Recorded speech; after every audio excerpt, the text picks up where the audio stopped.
All right, it's the TSOU podcast. It's your boy Dre right here in the community. All right. We got something to talk about today. In the studio today, we have Jasmine Mccarroll. Yes, the one and only. Digital marketer. Yes. Social media manager. All right, how's it going?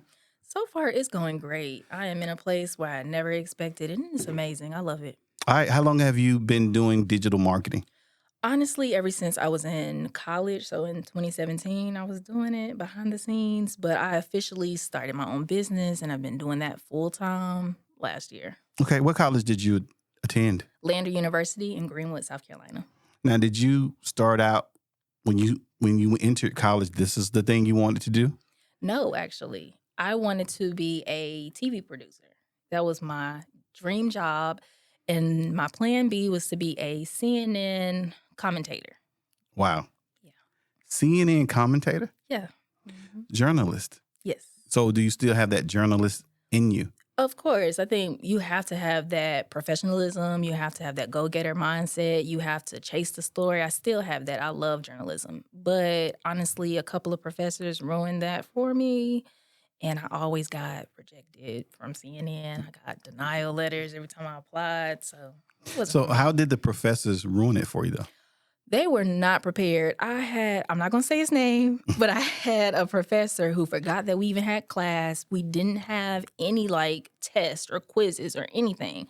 It was really basic, and journalism is exciting, it's fun, it's amazing, and he just made it boring. But he's been there for 30 years, so he Wow. could care less.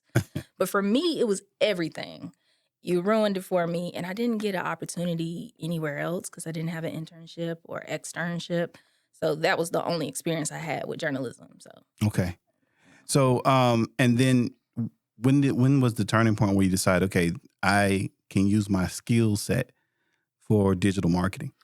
really, it was after I graduated because I was so bent on I'm going to be a TV producer no matter how I'm going to do it, I'm going to do it.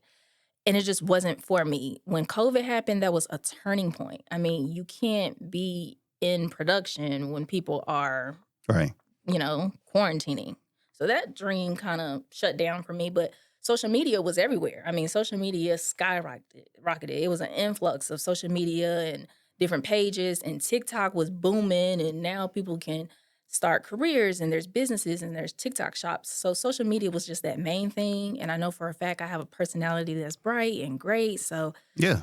that's how I just started doing social media then after I graduated in 2021, and now we're here in 2024. So the skills you have now, is it from actual college, or did you kind of learn it on the way after college? I would say a little bit of both, honestly. I don't know. I think when I got into college, I know I was that person that always wanted to be unique and different and just have a outgoing personality. So I know with social media, you have to be outgoing. You got to grab your person's attention. Yeah. When I was in college, I did everything. I was in 5, 6 clubs.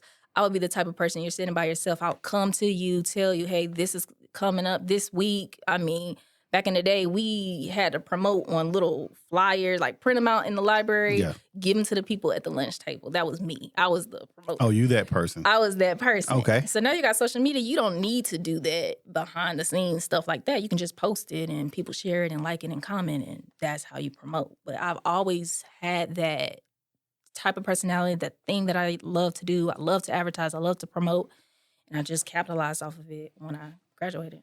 So tell me, as a digital marketer, what are some of the things that you have to do when it comes to promoting your clients?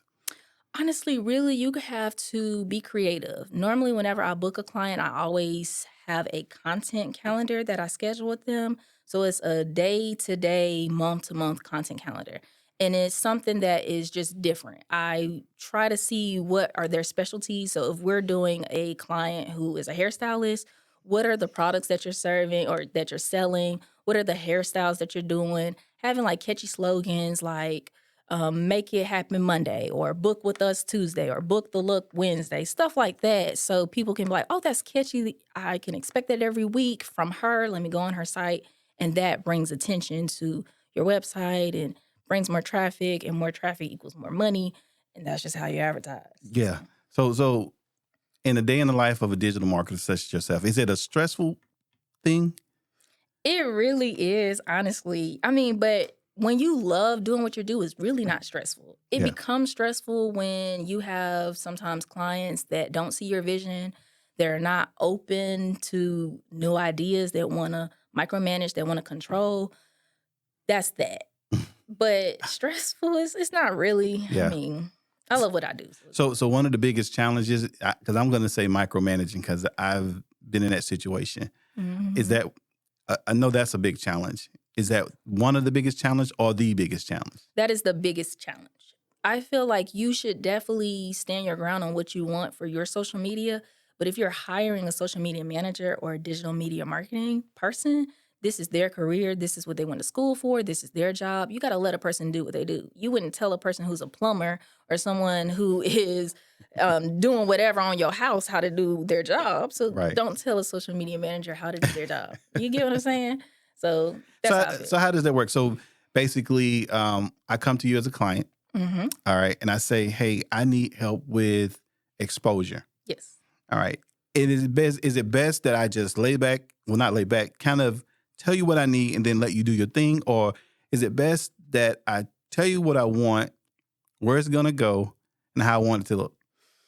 I would say the first one. Yeah. Tell me what you need, and then I provide it. Now, once I give you the results of that, then you tell me, hey, maybe we should do this or maybe we should do that. Give a suggestion. Yeah. But if you're just nagging and micromanaging and you're not offering anything when I try to provide it to you, that's where the problem is. And I'm open to criticism. I don't have an issue with a person saying, I don't like how you do this, or I don't like how you operate with this, but you have to be willing to help me help you. Yeah. If you keep slamming the door and putting your foot down every time I'm trying to help you get there, you're not going to grow. You're going to stay stagnant right where you are. And Right. the point of a social media manager is to elevate, to get engagement, to get reaches, to get exposure, to get sales, to get customers, consumers. If you can't do that, that's why you hire a social media manager. But this is your brand. A lot of people don't play about their brand, and I don't play about mine either. But Right. you have to be willing to let someone in, and some people are not willing to do that. Yeah, and it's like an artist, because an artist, like, even with myself, I do a little bit of drawing, and I also used to be a music producer. And the one thing that would hinder me is the most, if you get, hey, let's do what you want to do, but then you give me instructions as well on, like, to the very detail. And my creativity is stifled because now I'm thinking inside your mind. Is that how it is with you? Yes. My very first client, it was so hard because the results were there. And I'm the type of person, I screenshot, I document everything. So this is what the results are when you book my services. But it felt like every time I was throwing something, it just kept getting shut down. Yeah. And when you get shut down so many times, you don't even want to even participate or do anything with that client anymore because I don't know how to please you. Like, you're so hard to please. You'd Right. rather do it yourself. Right. Communication is a big thing. We need to be on one accord because you can't just do your own thing and then I do our own thing. I do my own thing. Yeah. The consumers and your friends and your followers are going to see that with the social media management. This is how you talk when you post. This is how I talk when I post. This is what they see when you post. This is what they see when I post. It's not the same. Right. It should be a clean cut, concise way on how you manage your social media. Right. Some people don't understand the logistics behind that, and that's cool, but you have to be open to understanding. How do you measure success when it comes to digital marketing? Honestly, for me, it's really the analytics. I get so excited when I see someone go from 400 followers to 700 followers, going to no views to 1,000 views. And I know it's progress, so there's going to be a little bit of elevation. It may be 10, 20, 30. It's not going to always get to that 1K or Right. 5K, but it makes me happy that somebody is seeing it. Yeah. So that's how I measure success. I measure success on how many people go to your website, how many people are viewing, how many Right. people are looking at your things, how many people are engaging and liking and commenting and sharing. Because you have to understand, you have a personal page and you have a business page. post your business page on your personal page. People are going to go straight to that business page and they're going to comment and they're going to tell their friends about it and they're going to share it. And even those people that are your haters are always watching too. So they're going to see it. Right. Bringing more exposure to you. Right. So what is the model client? Is there such thing as a model client? Oh my gosh, I just had this conversation. Okay. There is, but I can't have it my way. I've had a client. I've had a client who has micromanaged me to the point where I don't want to work with them, and now I currently have a client that doesn't micromanage me at all. We don't talk. She lets me do whatever. It's so frustrating because now I really don't know what you want. I'm just doing whatever. Right. And that's a little scary. So I want someone who is kind of like myself. I know what I want for my business. I know what I need from you. I'm open to suggestions. This is how we're going to do to move forward. Every week you give me like a report of where I started from, where I'm at now, where we need to be. Right. Be very detailed with that. But I understand I'm a type A person, so a lot of people are not like me, but the ideal client is someone who knows what they want. A lot of people don't know what they want, but they know they want success. They just don't know where to start or how they're going to get it.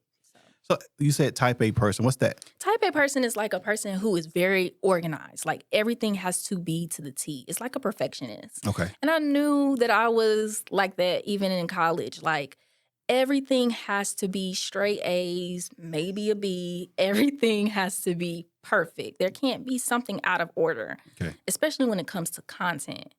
Or if I post something, I have to get 10,000 views. I have to get 15,000 views. I have to get that. And I have been learning since I've been on my spiritual journey that I'm not in control with everything. Yeah. God is. You can't always put your hand in stuff. You got to let it go. Right. You got to let it go and let it God. So. Yeah. So do you have digital OCD? I do. I feel like, I don't know if there's a term like that, but I'm like, I ain't never heard of it. Digital like that. OCD. Yeah. So you got to make, and actually that's a good thing, right, for your clients. Mm-hmm. For your clients, which is what is the best? I guess there's no best platform, but what? Give me a scenario. Say a lot of businesses. We have a lot of health businesses out there, body lotions and hair. Yeah, hair what is a good platform for a business like that? Honestly, Instagram is the best. TikTok is really one of those platforms that you can promote, but Instagram, everybody is on Instagram. And everybody's on Facebook too. But you got to think of it like this. Facebook is more for fundraising. So if you do want people to donate or if you want people just to get the word out and share it, if you want, the older generation to look at your stuff, go to Facebook. Instagram is more of when you scroll, there's little short videos, really quick, really fast paced, do Instagram. Okay. If you want something meaningful, post it on Facebook. And if you want something catchy, post it on TikTok. If that makes sense. No, that makes a lot of sense. You just educated a lot of people, listeners out there. Mm-hmm. So catchy is TikTok, of course. Yeah, catchy is but isn't TikTok the high, is it the highest the one go-to social media platform everybody goes to?